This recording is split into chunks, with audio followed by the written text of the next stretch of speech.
22 उसका 31 और 32 आयत पढ़ा। देखिए क्या कहता है यीशु मसीह, क्या कह रहे हैं अपने चेलों से। मत्ती 22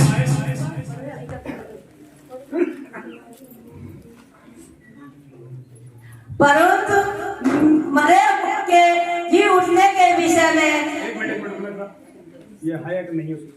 परंतु तेरे हुए मरे हुए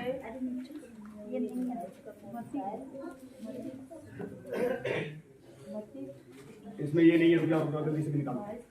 लूका निकालना है, लूका में शायद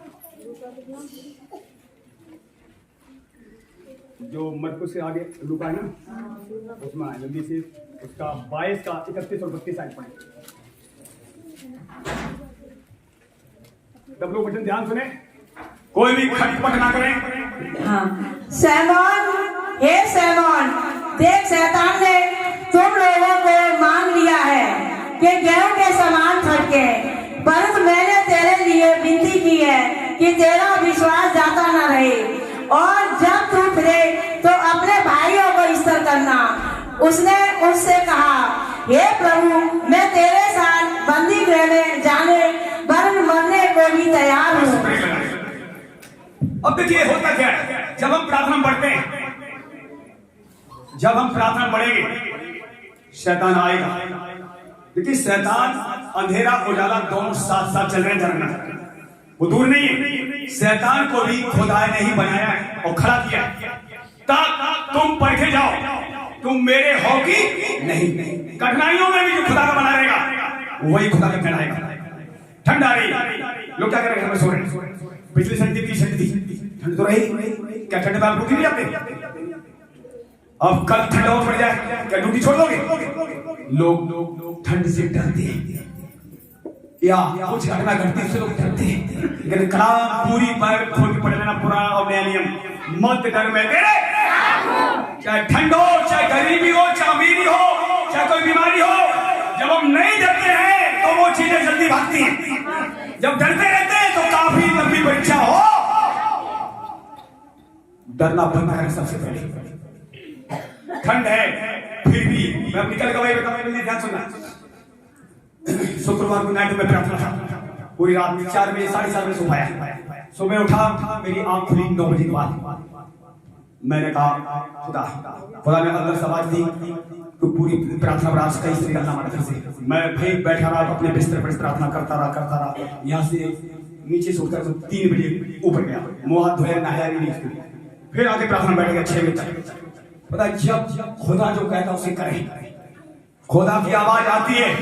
कई बार लोग सुनते, शैतान नहीं कहेगा तू प्रार्थना ज्यादा कर, कौन कहेगा ज्यादा प्रार्थना कर? हाँ, बात को सुने, पहचाने। अब आप कलसिया मानते हो, कलसिया मत ज्यादा है, कौन कहता है? हाँ, बातें समझ में आ रही? पीछे वाले, अगर आपको ठंड ज्यादा है, मन में बात आ रही ठंड ज्यादा, समझ पिछले संडे तो ज्यादा, कौन कह रहा है? और ठंड ज्यादा है और आवाज एक आती नहीं, कोई बात नहीं, चलना है, ये कौन बोल रहा है? अब भालो किसी कर रहे। अगर आप कहोगे नहीं चलना है तो यीशु तुम्हारे साथ हो लेगा। और सुने ना, अगर आप कह रहे नहीं जाना है, आज जो घर में रजाई में सोना है, तो किसकी बात फॉलो करिए आपने? शैतान भी तुम्हारे साथ वही रहेगा और ठंड बढ़ा देगा तुम्हारे लाइफ में, तुम्हें प्रार्थना नहीं करने देगा। अगर यहाँ आ गए, जीत यहाँ से होकर घर जाएगी, पूरी घर प्रार्थना करोगे। इसलिए कलिसिया कभी मत छोड़ो, ना ठंड, ना गर्मी, ना बारिश, ना तूफान। मैं अपनी लाइफ में आपको बताता हूँ, जितनी प्रार्थना खुदा में पहले दी, बारिश एक बार खाना छोड़कर प्रार्थना पकड़ा था, उसका रिजल्ट आप देख रहे हो। और आज 53 साल की उम्र हो गई, आज भी डेली नहाता हूँ। जिस दिन कल मैंने नहीं नहाया तो ठंड ज्यादा लगेगी। जब मैंने प्रार्थना करी तेज तब अंदर तक के कपड़े भीग गए, सच बता। उसके बाद ठंड नहीं लगी। उसके बाद शाम को खाना खाया 6 बजे, और फिर मैंने 6 बजे के बाद फिर जाके प्रार्थना करी ऊपर कमरे में, नीचे आके मैं ऊपर जा रहा हूँ, प्रार्थना करी। 8 बजे मैं सोया, 9 बजे उठा, फिर 9 बजे बाद 10 बजे तक फिर प्रार्थना, 10 से 12 बजे प्रार्थना करी। और आज फिर नाइट में 12 बजे बाद नाइट में नहीं बैठ पाए, लेकिन आज फिर नाइट में बैठूंगा। जोरावर हमारे साथ है, ऐसे रूटीन बनाऊंगा, हर दिन मेरे लिए प्रार्थना करें ताकि हम नाइट में आज के लोगों के बैठ के प्रार्थना कर सकें। देखिए, इस कलीसिया को चलाने के लिए मूसा जो लोग थे, मूसा को चलाने के लिए खुदा के साथ समय देना पड़ता। मूसा खुदा की सुनता था, तभी वो लोगों को आगे ले जा पाता। अगर मैं खुदा की बैठ के ना सुनूं तो आपको आगे मैं न तो समझ पाऊंगा ना कुछ कर पाऊंगा। इसलिए आप मेरे परिवार की प्रार्थना ज्यादा करें ताकि मैं खुदा के साथ हर रात बताऊं। क्योंकि पता क्या है, अभी अंधेरे दिन बढ़ रहे हैं, आप सब जानते हैं। और एकजुट हो जाओ, मेरी बात मान जाओ, क्योंकि हर कलीसिया में हर पासवान अपनी मेरी कलीसिया को मजबूत करना चाह रहा है। ये सुनो, तो हम भी चाहते हैं आप सब मजबूत हो जाएं, एकजुट हो जाएं, पुरानी बातें हटाएं, एक दूसरे से मेल मिलाप अभी खोजी बन जाए। कोई किसी में किसी बात से नाराज है, हटाएं और एक दूसरे की प्रार्थना करें। और एक दूसरे के लिए प्रार्थना इतनी करें ताकि एक दूसरे दोनों मजबूत हो जाए, दोनों मजबूत हो जाए, पूरी कलीसिया मजबूत हो जाए, हर एक परिवार मजबूत हो जाए। ये होगा कैसे? सबसे पहले मेल मिलाप। अब उसी में हम जल्दी से आते हैं, देखिए कलाम क्या कह रहा है, जल्दी से आते हैं, निकालेंगे नहम्या, जिसको पहले निकल जाए, पेज नंबर बताएं।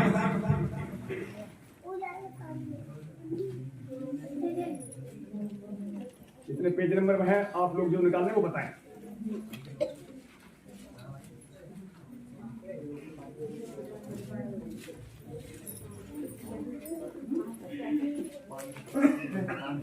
पाँच सौ अस्सी निकालें, 580 पेज नंबर, 580 पेज नंबर।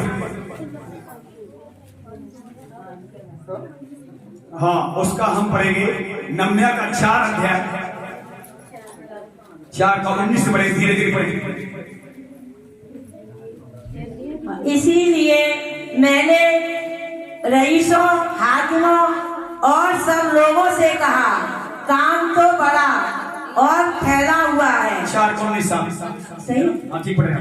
और हम लोग शहर बना पर अलग अलग एक दूसरे से दूर रहते हैं। इसीलिए जिधर से नरसिंगा तुम्हें सुनाई दे, उधर ही हमारे पास इकट्ठे हो जाना।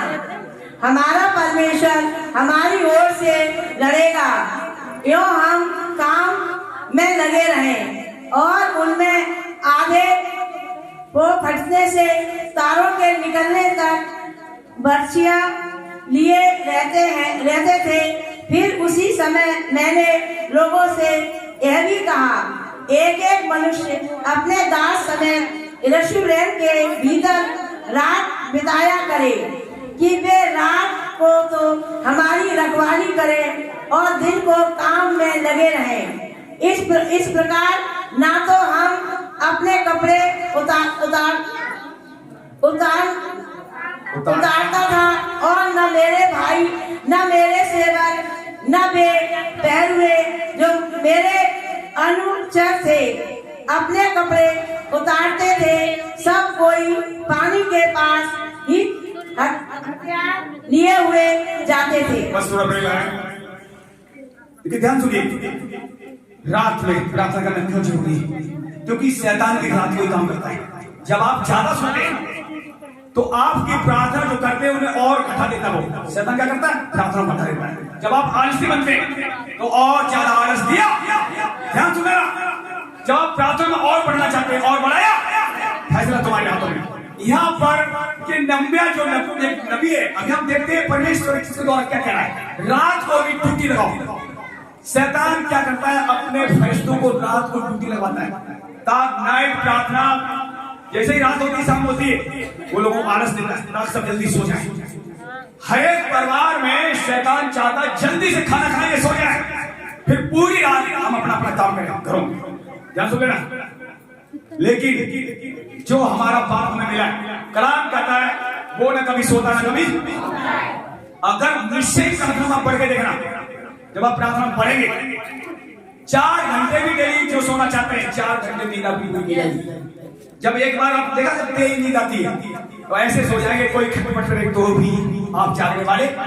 तो इसलिए देर तक जब जगोगे तो खुदा के साथ रहोगे, और देर तक जगोगे खुदा के साथ रहोगे तो कम समय में नींद पूरी की। वो चीजें जो आपको हराना चाहती है उन्हें हराते चले, जल्दी से और कैसे निकालेंगे। इसलिए हम ध्यान से देखें हम कहाँ हैं। प्रेरित तो काम तो होते हैं, उसका 43 पढ़े आए, जल्दी से पढ़े इसको, आयतों को निकालें और इन आयतों को सचमुच घर में जाके पढ़े, तसल्ली आराम से पढ़े। देखिए खुदावन आपको और बढ़ाएगा। 2 अध्याय प्रेरितों के काम 35 कितना पढ़ रहे हैं? 2 का 43। अच्छा। और सब लोगों पर वह छा गया और बहुत से अद्भुत काम और चिन्ह प्रेरितों के द्वारा प्रकट होते थे और सब विश्वास करने वाले इकट्ठे रहते थे और उनकी सब वस्तुएं साझे में थी।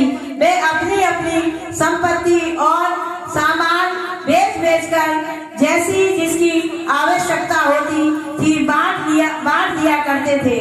वे प्रतिदिन एक मन होकर मंदिर में इकट्ठे होते थे और घर घर रोटी तोड़ते हुए आनंद और मन की सीधाई से भोजन किया करते थे और परमेश्वर की स्तुति करते थे और सब लोग उनसे प्रसन्न थे और जो उद्धार पाते थे उनको प्रभु प्रतिदिन उनमें मिला देता था। बस तो देखिए, ये लोग जो पुराने प्रेरित लोग थे, यीशु मसीह चेले बना के गए थे, उन्होंने एक तरह की थी, कुछ भी बात होती थी तो भी वो जल्दी से एक हो। उन्होंने यरूशलेम के आसपास जितने शहर थे या जितने देश थे उथल पुथल मचा दी, एकता में पावर बता, और एक रहोगे तुम्हारा घर में भी शैतान काम नहीं कर पाएगा।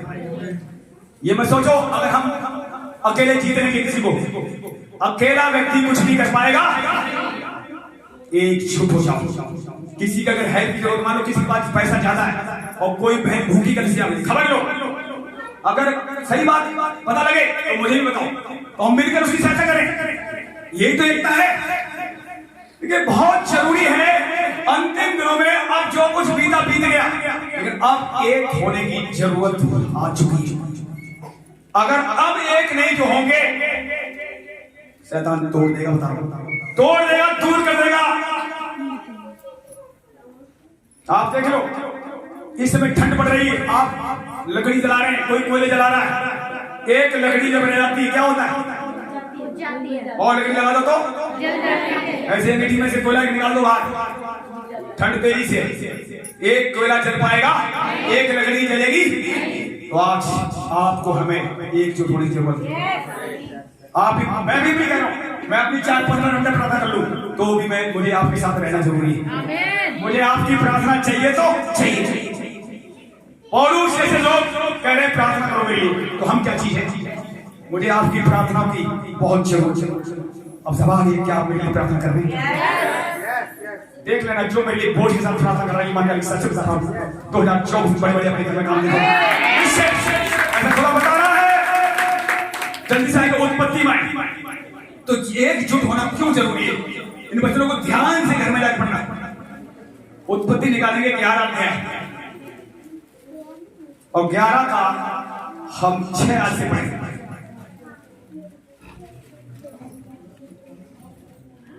और यहोवा ने कहा, मैं क्या देखता हूँ कि सब एक ही दल के हैं और भाषा भी उन सब की एक ही है, और उन्होंने ऐसा ही काम भी आरंभ किया, और अब जो कुछ वे करने का यत्न करेंगे उसमें से कुछ भी उनके लिए अनहोना न होगा।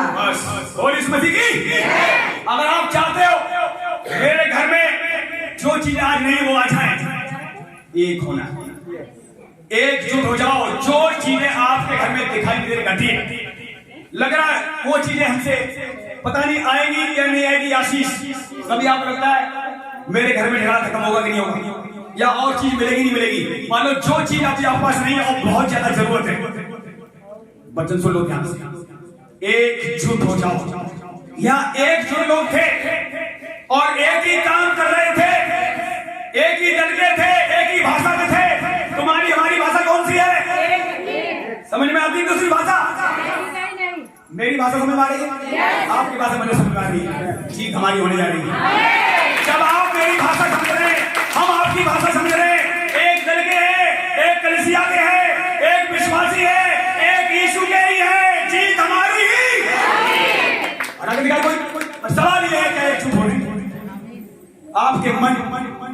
क्या एकजुट होना चाह रहे हैं?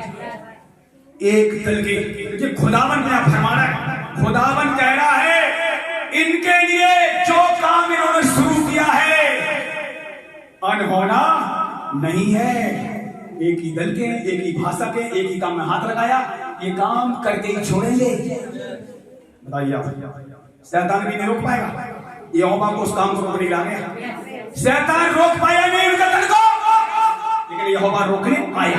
अब देख सकते खुद यहोवा उतर आया, तब वो काम रोक पाया। एक झूठ। और यीशु मसीह आपसे हमसे क्या चाहता है बताओ? विश्वासी लोग कैसे हो जाए? एक मन एकजुट हो जाए। पुरानी मंडली जितने प्रेरित थे एक मन एकजुट के थे और उथल पुथल करती उन लोगों ने। सच बता रहा हूं, ये कलिसिया एक मंचित हो जाए, पूरी संगम आप उथल पुथल कर सकते हो। चार उतर जाए, हर दिन लोग निकले, संगम प्यार को उथल पुथल हो सकती है। लेकिन एक मन एकजुट होकर दिखाओ। पहले सच बता रहा हूं, एक मंचित होने में कोई बड़ी बात नहीं। प्रार्थना करेंगे आपको, हमें आप प्रार्थना करें और परमेश्वर यहोवा मनों को जांचता है। और वो नहीं चाहता संगम बना उथल पुथल लाओ। वो क्या यही चाहता सिर्फ पंजाब में उथल पुथल हो? वो चाहता दिल्ली में भी उथल पुथल हो, चंडीगढ़ में उथल पुथल हो, वो चाहता दिल्ली में भी उथल पुथल हो, संगम में उथल पुथल हो। पंजाब में जब 10 लाख 15 लाख बच सकते हैं तो संगम पूरा यहोवा के पास आ सकता है। आपको हमें मेहनत करनी पड़ेगी। प्रार्थनाएं मार्ग को साफ करती है। क्या प्रार्थना कर रहे? प्रार्थनाएं मार्ग को खोलती है। सुसमाचार सुनाने जब जाओगे, नया नया बल वापस लौटकर देखोगे एक लाइफ। तो मेरे प्रियो, अब हमें करना क्या है? अब समय बहुत करीब है। एकजुट हो जाओ। किसी कोई जरूरत, कोई बहन या भाई परेशान, उसकी सहायता दो। कहां से परेशान, उसकी प्रार्थना करो। रुपए पैसे दिक्कत है, राशन से दिक्कत है, उसे पूछो और कोई बताए हमारे पास खबर आएगी, हम मिलकर सब सेवा करेंगे। और कलिसिया एकजुट करने में यीशु हमारे साथ है तो है, पवित्र आत्मा है तो है। वो नहीं चाहता तुमने जल्दी से और बचन दिखेंगे। बहुत जरूरी है हम एक मन एकजुट हो जाए। मेल से रहने वालों के लिए देखिए सारी बातें मिलकर भलाई। अब आते जल्दी से भजन में आए। भजन से हमारे 37 अध्याय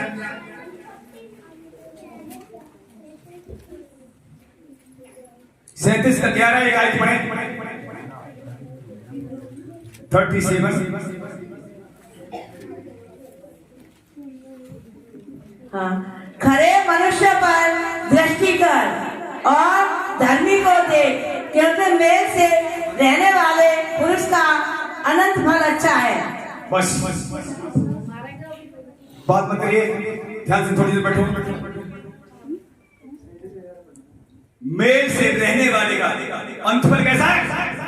और ये अंतिम दिन में हम आग भी गए, जैसे नो अब अंतिम दिन में पहुंच गए। अंत के दिनों में मेल नहीं रखोगे, उजड़ जाओगे। शैतान किसी आया बताना? शैतान चोरी करने, घात करने, हत्या करने, नाश करने आया, उजाड़ने के लिए आया। आप देखो बहुत से परिवार अगर उजड़ गए, यीशु मसीह आ जाते हैं तो बच जाते हैं, जैसे नो। और एक मन हो जाए तो और ज्यादा आभार आपको कर दिया जाएगा। तो यहाँ हम देखते हैं मेल से रहने वाले का पुरुष का अंत फल अच्छा होगा। तो इसलिए मेल मिलाप करना बहुत जरूरी है। इब्रानियों 12:14 पढ़े।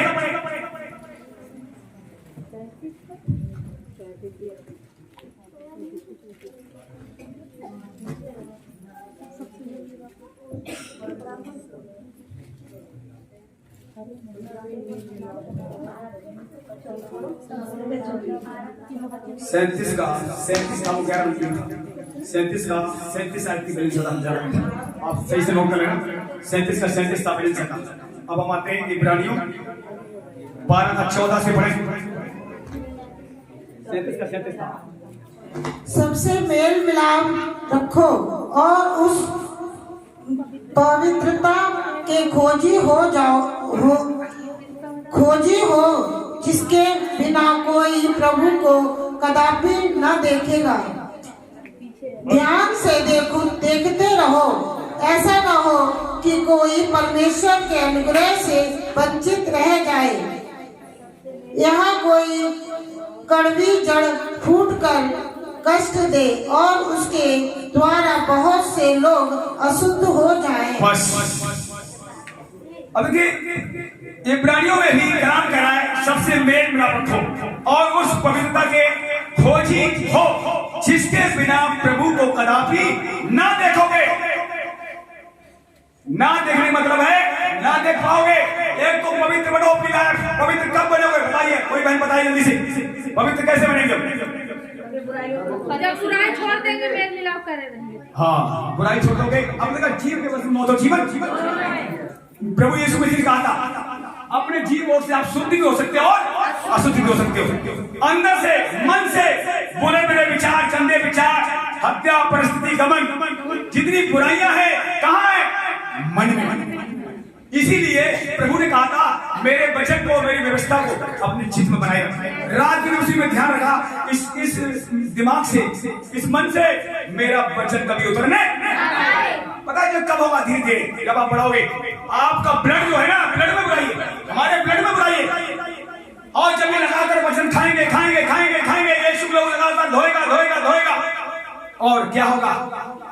किसी के लिए बुराई शैतान डाल नहीं पाएगा आपके मन में। याकूब कहता है जो मेरे स्वतंत्रता की सिद्ध व्यवस्था को भूलता नहीं, याद रखता है वचन को, वही आशीष पाएगा। तो मेरे प्रियो, इन वचनों को क्यों बार बार आपको दिया जाना है? वचन ना होने की वजह से आज लोग गुमराह हो जाते हैं। वचन ना होने की वजह से मुंह से बुराई निकल जाती है। अगर वचन होगा अंदर तो क्या निकलेगा? अंदर क्या है? अंदर अगर वचन है ज्यादा तो क्या निकलेगा? वचन निकलेगा। और बुराई सुनना मत करोगे तो क्या निकलेगा? बुराई निकलेगी। और शैतान यही चाहता तुम्हारे मुंह से ऐसे शब्द निकले का खुदा से छूट कर तुम मेरे हाथों आ जाओ। जब बुराई करते तो कौन आता है? बता दे। जब आप वचन बोलते हैं, प्रार्थना करते हैं, वचन बोलते हैं, कौन आता है? आप जानते हैं। उसके बाद अगर हम जानबूझकर गलती करते हैं तो शैतान के हाथ में चले जाते हैं, और शैतान फिर आपकी प्रार्थना को रोक देता है। ये अगर ज्यादा प्रार्थना ये करेगी या करेगा, या ज्यादा पवित्र बनेगा बनेगी, तो इसके नजदीक में आ पाऊंगा। शैतान इस बात से आपसे डर रहा है कहीं की प्रार्थना न बढ़ जाए, कहीं ये वचन याद रखना न सीख जाए। आपके दिमाग से शैतान रात दिन खिलवाड़ कर रहा है। मैं बता रहा हूं, हम सो जाते हैं कभी कभी जल्दी। मैंने एक दिन देखा, मैं 12 बजे सो गया, नाइट प्रार्थना लगातार मैं नहीं कर पा रहा हूँ, साथ नहीं कर पा रहा हूँ क्योंकि इधर दौड़ना पड़ रहा पूरे दिन। तो एक दिन मैं 12 बजे सो गया। शैतान पता जो हमारे साथ खिलवाड़ कर रहा है तो तुम्हारे साथ क्या करेगा? जैसे ही सपने में कुछ दिखा रहा है, मैं इतना डांटा से इतना डांटा, लेटे लेटे डांटा, और दोबारा सो गया। वो आए नहीं कि आप डांटते हो, अगर डांटोगे नहीं तो जाएगा नहीं, वो नहीं जाएगा। ये लड़ाई उसी दिन से जारी हो गई जिस दिन आपकी समझ में आ गई। और लड़ाई जो लड़ेंगे वही जीतेगा, जो लड़ाई नहीं लड़ेगा वो हार जाएगा। अब लड़ाई आपको लड़नी पड़ेगी। बिना प्रार्थना द्वारा लड़ाई लड़ नहीं सकते, बिना वचन द्वारा लड़ाई लड़ नहीं सकते, बिना धन्यवाद द्वारा आप लड़ाई लड़ नहीं सकते। आप लड़ाई कैसे लड़नी है आप जानते हैं। प्रभु का वचन आप जब आपको सुनने के द्वारा याद है, अंदर है, तो प्रार्थना में वचन निकलना चाहिए, प्रभु की बातें निकलना चाहिए। तो जल्दी से हमने देखा उसके जीवन में जिसके बिना हम प्रभु को कभी नहीं देखेंगे। ध्यान से देखते रहो, ऐसा न हो कि कोई परमेश्वर के अनुग्रह से वंचित रह जाए या कोई कड़ी हुई जड़ फूट कर कष्ट दे। अब ध्यान सुनना, जैसे मान लो कोई बहन या भाई आगे बढ़ा है प्रार्थना में, तो आपका फर्ज क्या है? उससे जले या उसके लिए प्रार्थना और कोई बहन भाई आगे बढ़ रहा है, अब ये बेटी आगे घर में वालों भी आगे बढ़ने की कोशिश करेगी, वो आगे बढ़ेगी। जो आगे बढ़ेगा उसे रोका जाएगा, लेकिन शैतान रोकेगा पर परमेश्वर जो बढ़ेगा उसे बढ़ाया।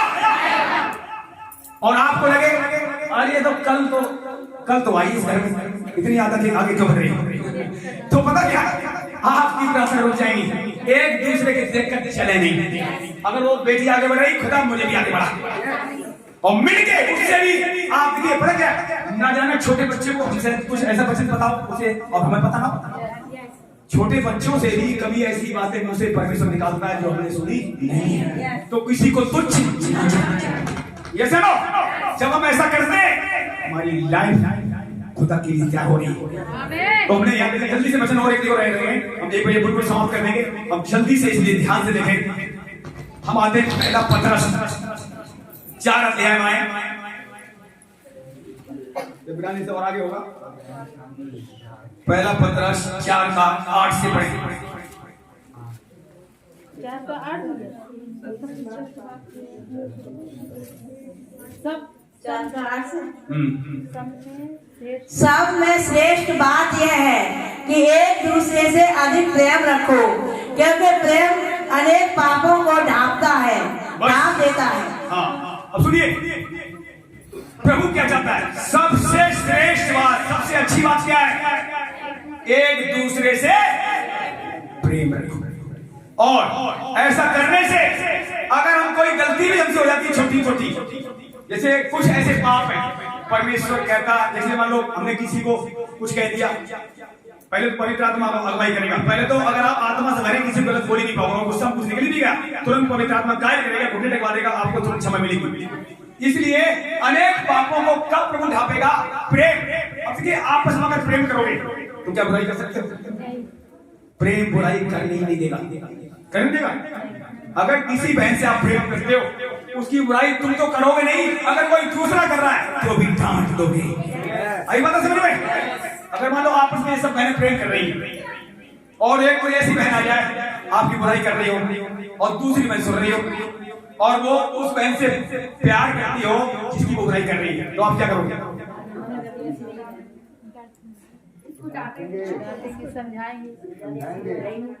बिल्कुल आप बुराई सुन सकते हैं। क्यों? क्योंकि आप उस बहन से बहुत प्रेम करते हैं जिसकी वो बुराई कर रही है। उसे आप जानते भी हो वो बहन बुराई किसी की करती और फिर भी वो तो उसकी बुराई कर रही है, तो आप क्या करोगे? बहन उसकी बुराई मत कर, उसे मैं अच्छी तरह जानती हूँ कैसी नहीं, यस नो? इसीलिए कलाम कहता है अत्यधिक प्रेम बुराई को ढांप देता है। अब जल्दी से आ जाए पहला कोरिन्थियों 13 अध्याय। देखिए सचमुच प्रेम में ही ताकत है जो आपको हमें ये कर सकता है, बाकी किसी ताकत नहीं। प्रेम परमेश्वर से और प्रेम परमेश्वर है ही। पहला कोरिन्थियों 13 1 से जल्दी पढ़ते जाए। यह मैं मनुष्य और स्वर्गदूतों की बोलियां बोलूं और प्रेम न रखूं तो मैं ठनठनाता हुआ और झंझनाती हुई जहाज हूँ।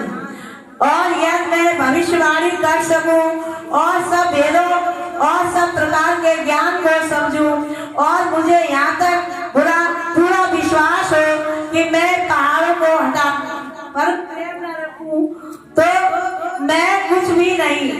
यह मैं अपनी संपूर्ण संपत्ति कंगालों को खिला दूं या अपनी देह जलने के लिए दे दूं और प्रेम न रखूं तो मुझमें कुछ भी लाभ नहीं। बस अब ये बच्चे काफी लोग जानते हैं, पर अब पता क्या है, जब जानने से कुछ नहीं होगा। ये बार बार पढ़े, मैं भी इसको बार बार पढ़ना चाहता हूँ, पढ़ भी रहा हूँ ताकि मेरे अंदर भी कोई कमी न रहे। सच बता रहा हूँ, लेकिन ध्यान, जब तक वचन अंदर नहीं होगा तब तक प्रेम बाहर निकलने वाला नहीं। तो देखते प्रभु क्या कर रहा है। बड़ी बड़ी प्रार्थना आप कर सकते हो, बड़े बड़े पहाड़ों को हटा सकते हो, बहुत कुछ बड़ा दान दे सकते हो, लेकिन प्रेम नहीं है तो प्रभु कह रहा कोई लाभ। देखो प्रेम सबसे बड़ा फल है। और प्रेम पहले हम लोग प्रेम सरकार नहीं थे, लेकिन अंतिम दिनों जब यीशु मसीह ने खरीद लिया दाम देकर, अब देखिए परमेश्वर ने इतना प्यार किया। एक जगह वो कहता है मैंने तेरा चेहरा अपने हथेली पर खोदकर बना लिया और सारे दिन की सैर पड़ा मैं तुझे निहारता रहता हूँ। जब भी आप जिंदा हैं, जब भी हम जिंदा हैं, आप ऐसी ऐसी जगह कई बार हम लोग चले जाते हैं, खतरा होता है, लेकिन वो खतरा आने देता नहीं। कई बार पैर फिसल जाता है और हम गिरते नहीं। कौन है? अभी कुछ दिन पहले मैं कपड़े धो रहा 3-4 दिन पहले, ऊपर पानी ले रहा था टाइम में, ऐसा पैर फिसला, ऐसा फिसला और गिरा नहीं। कौन था? और पहले जब प्रभु में नहीं था, मैं गवाही बता रहा हूँ, प्रभु में जब मैं नहीं था, ये बार पैर सीधा वाला पैर मेरा कई बार मोच आया। जब से यीशु मसीह आया आज भी एक बार भी मोच नहीं आई, एक बार भी मौत नहीं आई, क्योंकि आपके हड्डी हड्डी कूदे कूदे से यीशु प्यार। क्यों? ये पवित्र आत्मा का मंदिर बन गया। इसीलिए वो कहता है इस मंदिर को साफ रख, इस मंदिर को जो नष्ट करेगा। ये किसका मंदिर है? इधर हाथ रखे, मंदिर से बात रखे। ये मंदिर प्रभु का है। ये मंदिर किसका है? बोलो बोलो मुझसे बोलो। ये मंदिर प्रभु के लिए है, ये बुराई के लिए नहीं है, नशे के लिए नहीं है, व्यभिचार के लिए नहीं है, गंदी बातों के लिए नहीं है। यीशु बढ़ रहा है और मैं घट रहा हूं। इस मंदिर को जो नाश करेगा परमेश्वर का मंदिर हूँ। आमीन। क्योंकि जल्दी से हम यहाँ देखते हैं, मतलब कुछ भी बड़े बड़े काम आप कर रहे हैं, बहुतों को जीत कर ले आए, बड़ा दान बोले। आप देखा पंजाब में बड़े बड़े खेत कलिसिया के लोग बोले। अभी सुरेश भाई पिछली बार आए 2 हफ्ते पहले, उन्होंने गवाही दी, कह रहा मैं लाखों रुपए प्रभु गाड़ी बोल रहा हूँ। वाह, कह रहा मैं खेत खरीद कर सोनू फास्ट को में दे रहा हूँ। वाह। और मैंने उनके अंदर ये भी देखा, पता क्या देखा? आप लोग इतने रह जाओ, उनके अंदर प्रेम है। हालेलुया। वो उनसे भी प्रेम करते हैं जो उनसे प्रेम नहीं करता। मेरे पास आधा घंटा बैठे 2 हफ्ते पहले, अरे महेश भाई उनके घर से फोन आया कि तुम्हारी भैंस मर गई। पिछली बार शायद मैंने बताया था, लेकिन उन्हें कुछ भी चिंता नहीं हुई। उनकी पत्नी कह रही जल्दी से आ जाओ, भैंस मर गई। उन्होंने कहा कोई बात नहीं, जिसे मरना है मरने दो, मुझे प्रभु का काम। जैसे मैंने कहा था, उनकी तो भैंस मरी, हमारा तो बच्चा मरने वाला था। जो बच्चा गीत एक नहीं कई गीत गाना है, उस बच्चे ने जहर खाया था। देखो ये पता क्या क्या दर्शाता है? भैंस मरेगी, मरने दो, मुझे खुदा का काम करने दो। ये क्या दर्शाता है? खुदा के साथ प्रेम करने लगे। ये दर्शाता है खुदा को आप ज्यादा प्रेम करते, इसलिए भैंस से मोहब्बत ज्यादा नहीं, आपकी तो मोहब्बत है। जब मैंने कहा मेरे बच्चे को मरने दो, खुदा का काम करने दो, ये दर्शाता है विवेक से ज्यादा तू मुझे प्यार करता है। जब ऐसा हम करते हैं, सच बता रहा हूँ, खुदा कुछ लिए आपके जीवन में कुछ नहीं छोड़ेगा जो ना दे। तो हम जल्दी से इसको खत्म करेंगे। बस यहीं से हम एक बच्चों को आए थोड़े इशारा जो प्रेम धीरजमंद है और कृपालु, प्रेम ढा नहीं करता, प्रेम अपनी बड़ाई नहीं करता और भूलता नहीं, वह अनरीति नहीं चलता, वह अपनी भलाई नहीं चाहता, झुक जगाता नहीं, बुराई नहीं मानता, कुकर्म से आनंदित नहीं होता, पर सत्य से आनंदित होता है। वह सब बातें सह लेता है, सब बातों की प्रीति करता है, सब बातों की आशा रखता है, सब बातों में धीरज धरता है। मेरे प्रियो ध्यान से देखना, मैं धीरे धीरे वचन बोलूंगा। हम अपनी अपनी लाइफ को चेक करेंगे, कहां तक हमारे अंदर प्रेम आया है। मैं भी देख रहा हूँ, आप भी देखना। प्रेम धीरज बने। प्रेम जब आएगा तो धीरज को लेकर आएगा। तो धीरज बन, अगर काम नहीं कहीं मिल रहा है धीरज है क्या? रिश्ता नहीं आ रहा कहीं धीरज है क्या? अगर खाना बनने में देर लग गई, पत्नी ने देर लगा दी, क्या धीरज है? धीरज सब जगह रखा जाएगा। ये बोलते हैं धीरज एक फल है। सब लोग ध्यान सुन रहे हैं, हम भी सुन रहे हैं। तो हम देखते हैं यहाँ पर प्रेम धीरज बन गए। आगे देखिए, ध्यान सुन ले। देखो हम लोग मनुष्य हैं, जब तक प्रेम खुदा ना बढ़े तब तक हम फलवंत नहीं हो सकते। लेकिन ये बच्चे धीरे धीरे इसलिए सुने ताकि हम कहां तक पहुंच गए और कितना कुछ रह गया, हमें आगे बढ़ना चाहते हैं। प्रेम धीरज बन गए। आपके अंदर धीरज है या हड़बड़ी है, जल्दीबाजी है? कोई काम नहीं हुआ, क्या धीरज है? कोई प्रार्थना नहीं सुनी, क्या धीरज है? तब आपके अंदर धीरज आ चुका है, और उसे बढ़ाना है, अभी और बढ़ाना है। अब आगे बढ़ना है और कृपालु। क्या आप लोगों पर कृपा करते हैं? अपना काम रोककर दूसरा काम कर रहे हैं? कृपालु से बोलते हैं तुम खुद परेशान हो और दूसरे को परेशानी हटा रहे हो, ये कृपा कर रहे हैं।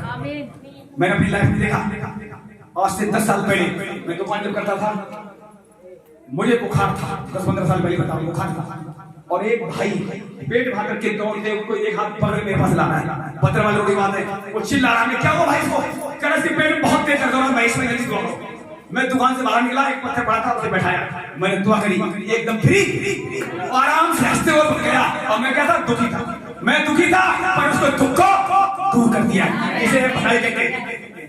अब इसी तरीके से मान लो मैं आपको सच बता रहा हूँ, एक गवाही क्यों गिरा रहा हूँ ताकि ऐसे आप करें। न मेरी बेटी हालत खराब थी, इधर रिश्ता की बात चल रही थी, लेकिन अब क्या है, मैं क्यों आपको ताला कर रहा हूँ ताकि आप भी ऐसा करें। पौलुस कहता है मेरी चाल चलो क्योंकि मैं मसीह की चाल। मुझे खबर आई उसकी तबीयत बहुत खराब, अंकल कह रहे वहां नहीं जाओगे। मैंने कहा मैं नहीं जाऊंगा, जिसे देखना तो मुझे जो खुदा ने काम दिया मैं जाऊंगा। जैसे बच्चे जेल खाया तब भी मैं नहीं भागा था, मैंने मरने लो कोई बात नहीं, मैं खुदा का काम करना है और प्रार्थना छोड़ नहीं भागूंगा। प्रार्थना करी, उसके बाद कहा खुदा मैं प्रार्थना नहीं करूंगा अपने बच्चे के लिए। सुना ये बात याद है? मैंने कहा अपने बेटे के लिए प्रार्थना नहीं करूंगा और मुझे खड़ा मिलना चाहिए। और जब मैं आया नहा रहा था बालक, सोचिए जरा ये कौन है? ऐसे जब इनके साथ गया बेटा मारता एक दिन, और जैसे ही रात आई शाम को, और पता लगा मेरी बेटी चंगी हो गई, खतरे में थी। उसकी कोख में 2 बच्चे थे जुड़वा। डॉक्टर ने बोला ये खतरे में, लेकिन वो अपना काम करते रहे और हम अपना काम करते रहे। खुदा पता है, जब हम खुदा का काम करते हैं, खुदा हमारा काम करता है। इसलिए औरों की भलाई आप कर रहे हो, उनकी भलाई पहले करें। अगर किसी के रिश्ते आ गए, पहले उनके रिश्ते दिलाएं। अगर किसी का जॉब नहीं लगा, पहले उनकी जॉब की प्रार्थना करें, तुम्हारा काम खुदा करेगा। जब हम औरों के लिए काम करेंगे तो हमारा काम खुदा क्यों करेगा। यही तो हमें सीखना है। पता लोग क्या कहते हैं, अब देख लो यीशु मसीह पहले सबको खाना खिलाते थे और बाद में खाते थे। आपकी बात 25 नंबर क्या हुआ, ऊपर आराम से खाना खाया सबने।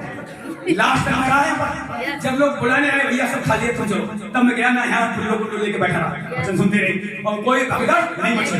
मुझे बहुत अच्छा लगा। पिछले हर बार क्या करता था, ऊपर देख कर करता था। खुदा कहता तुम आज अच्छा काम किया है। खुदा ने मुझसे कहा ऐसा ही काम कर, तू मेरा काम कर, मैं तेरा काम करूंगा। वहां कोई भगत नहीं, आराम से खाना खा सकते। हम यहाँ देखते हैं लेकिन परमेश्वर धीरे धीरे बस बंद करेंगे, 2 मिनट रुको, ज्यादा नहीं, इसको खत्म करना बहुत जरूर, समाप्त करना। प्रेम डाह नहीं करता है, डाह मतलब किसी को कंडम नहीं करता है। अगर आप किसी से नाराज हैं, क्या करते हैं, तुम मर जाए, तुम्हारे मन में किसी के डाह वाले विचार आते हैं क्या? प्रेम बढ़ाओ, ये भी खत्म होगा। डाह नहीं करता, प्रेम फूलता नहीं, गुस्सा आती है, फूल जाते हैं। अपने अंदर से देखो कमियां हैं, प्रेम को बढ़ाओ। जैसे गुस्सा आ जाती है, जब तुम्हारी कोई बात नहीं सुनता है, कोई गलत बात तुम्हारे दिमाग में आती है तो आप मुंह फूल जाता है। ये कमियां हैं, ये निकलेंगे, वचन और बढ़ेगा, प्रेम और बढ़ेगा। जब प्रेम बढ़ेगा ये कमियां निकलेंगी। वो अनहित नहीं चलता, मतलब गलत राह पर जाता नहीं है। प्रेम गलत काम नहीं करने देता, से बचाओ। वो अपनी भलाई नहीं चाहता, तुम्हारी भलाई कोई करे न करे, क्या तुम भलाई कर रहे हैं? प्रेम ऐसा है, प्रेम झुंझलाता नहीं। मेरी लाइफ में कमियां हैं, कोई बिल्कुल गुस्सा होने में नहीं जाता, मैं खुद कर रहा हूँ, प्रेम प्रार्थना कर रहा हूँ। कोई कुछ ऊपर मेरी बात सुन, चलो प्रार्थना जल्दी चलो। और विवेक से भी कहता जल्दी प्रार्थना चलो, क्यों टाइम खराब कर रहे हो? मैं बच्चों से कहता हूँ, विवेक कहता है सारे दिन प्रार्थना करते हो, मुझे गुस्सा आती है, तुम्हारी मर्जी थी, मैं तो नीचे आ गया। सर बता, तो झुंझलाना नहीं है। अगर किसी को जीतना है तो झुंझलाना नहीं है, वो बुरा नहीं मानता। अब आप किसी बात को बुरा मानते हो तो प्रेम की गति, कुकर्म से आनंदित नहीं होता है, और कुकर्म से गंदे कामों से आप आनंदित होते नहीं होते ना, प्रेम बढ़ रहा है। को गंदे कामों से हमें सख्त नफरत हो गई तो हो गई, ये दर्शाता कि प्रेम हमारे अंदर आ चुका है। हाँ, आगे कहता है वो सत्य से आनंदित होता है। जब गवाही आप सुनते हैं, अच्छी सी गवाही सुनते हैं, सत्य के वचन सुन रहे हैं, आनंद आ रहा है, प्रेम बढ़ रहा है। ये दिखाता कि सत्य से आनंदित हो रहे हैं तो प्रेम बढ़ रहा है, और उससे आनंदित होते हैं। वह सब बातें सह लेता है, हम अभी तक सब बातें सह पाते प्रेम की गति। मैं खुद मान रहा हूं, मैं प्रेम करती, सारी बातें नहीं सह पाते, आप प्रार्थना करें एक दूसरे के लिए। सारी बातें जब सह लेंगे तो प्रेम और होगा। सारी बातें क्या सह पा रहे हैं आप लोग? नहीं सह पा रहे हैं, हम भी नहीं सह पा रहे। अब क्या बचा? सारी बातें सह लेता है, सब बातों की प्रतीत करता है। सुनिए पीछे वाला के बारे, जो ये वचन मिल रहे हैं, क्या सब वचन समझ में आ रहे हैं? पीछे वाले क्या आप सब वचन समझ में आ रहे हैं? नहीं आ रहे हैं। जिनके समझ में आ रहे हैं, प्रेम बढ़ रहा है। जिनके वचन, ये यहोवा के वचन जो समझ रहा है, खुदा समझ किसकी खुलता है? जिससे प्रेम बढ़ता है। क्या आपका प्रेम जब खुदा के प्रति बढ़ता है, जो खुदा के खोजी है, भेद उस पर उड़े जाएंगे। यीशु मसीह क्या कहेंगे 14:23 में, यदि तुम मुझसे प्रेम रखोगे तो मेरे वचन को मानोगे। अगर इस वचन से आपको प्रेम है, क्या बाइबल के पढ़ते हैं? सुबह सब पढ़ते हैं? क्या खुदा साथ समझ देते हैं? तब क्या होगा? भेद की बातें प्रभु आपको देगा, प्रतीत होगी, सारी बातें समझ में आएंगी। खुदा की सब बातों की आशा रखता है और सब बातों में धीरज। सब बातें जो अभी आशा है, मान लो जो काम आपका रुका हुआ है, आपको उम्मीद है खुदा ये काम करेगा, आशा है कि नहीं? और जब वो काम हो जाए फिर आशा नहीं रहेगी, क्योंकि वो चीज मिल गई आपको। इसीलिए आप सब बातों में अपनी उम्मीद, आशा बनाए रखना, जो अभी तक आपके पास आया नहीं। आशा से बचनी होगी, क्योंकि खुदा आपकी आशा को थामे रहेगा। प्रभु सबको आशीष दे। इसलिए फल हमारे अंदर जब आएंगे, खुदा बढ़ेगा। आइए अंगीकार करेंगे प्रभु यीशु मसीह।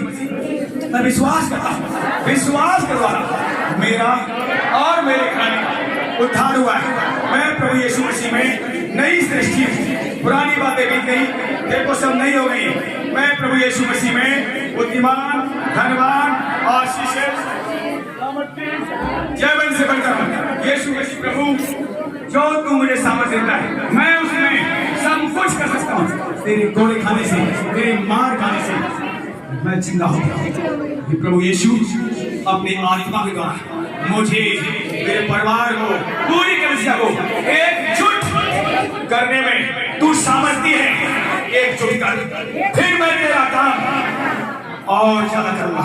इसलिए मेरी ऊपर तेरा आत्मा छाया करता रहे। और मैं जब यहाँ से घर जाऊं, एकजुट का आत्मा तूने आज मुझे दे दिया है। और प्रार्थना में बढ़ूं और आने वाले संडे को अच्छी गवाही के साथ लौटूं।